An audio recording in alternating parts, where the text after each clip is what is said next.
Yes, you may come in. Don't just stand there. Go and sit in the chair across from my table. I'll be with you in a moment. Just need to finish this paper. Done.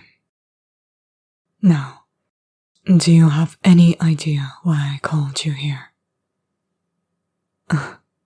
Not at all. Well, are you sure that's your final answer?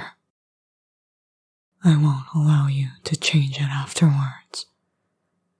You'll have to accept the repercussions of your deduction, or perhaps lack thereof.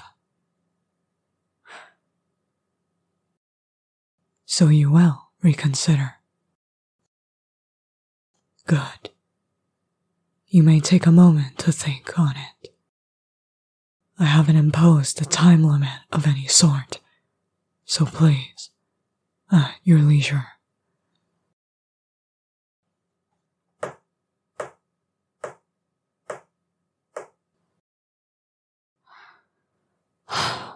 Yes, I'm glad you're starting to understand. During my class last week, you showed up wearing clothes that were, shall we say, less than appropriate for a classroom setting. Of course, you are in university, and that means the freedom to dress as you see fit. But all of that is within a set parameter. To put it crudely, you are dressed more like a hooker at a bar than a university student. No, I am not chiding you because you distracted me.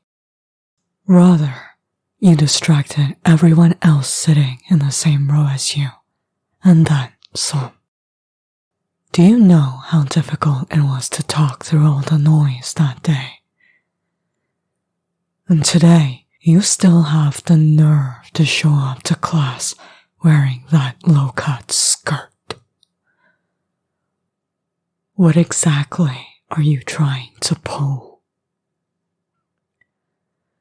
Are you trying to get in trouble with me so that I'll have to sit you down, so that you'll get a one-on-one session with me, just like this? Was it all part of your plan, you little minx?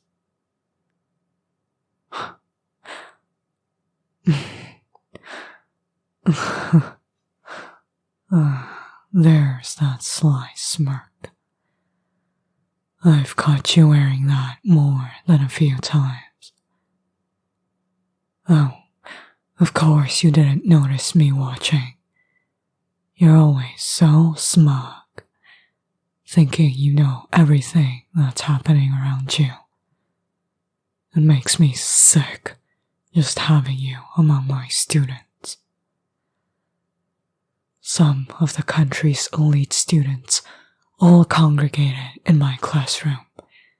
And then there's you, the black sheep, causing trouble for everyone around you. You are aware that this is a situation that needs to be rectified, yes. And the only way to do that, it seems, is to ingrain in your tiny little skull the fact that this world does not revolve around you. That you are not invincible just because your father owns a large share of the university holdings. And that I, though a new lecturer at this prestigious institution, am more than capable of doling out the punishment that you need to be put in your place.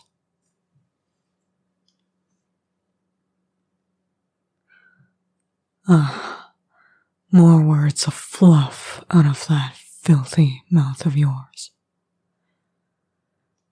It seems you will not take me seriously today, no matter what threat I make. As such, I suppose the only way to solve this situation is to resort to Plan B. What that is, you shall soon find out. Stand. Of course I knew you would obey. I know the sort of eyes you stare at me with. Eyes full of lust, of desire, of want. Pure, uninhibited want. For me to touch you. So much so that you are willing to do anything at all for my attention. Well, you have it now, and you shall continue to have it if you are a good student in this private lesson of ours. I expect you to behave outside of this session as well. To wear the appropriate clothes to lectures, to submit your assignments on time, and get along with your teammates for projects. And whether you like those teammates or not is not my concern. Agree to these conditions, and I will reward you. Much like one rewards a dog that has obeyed its master's command.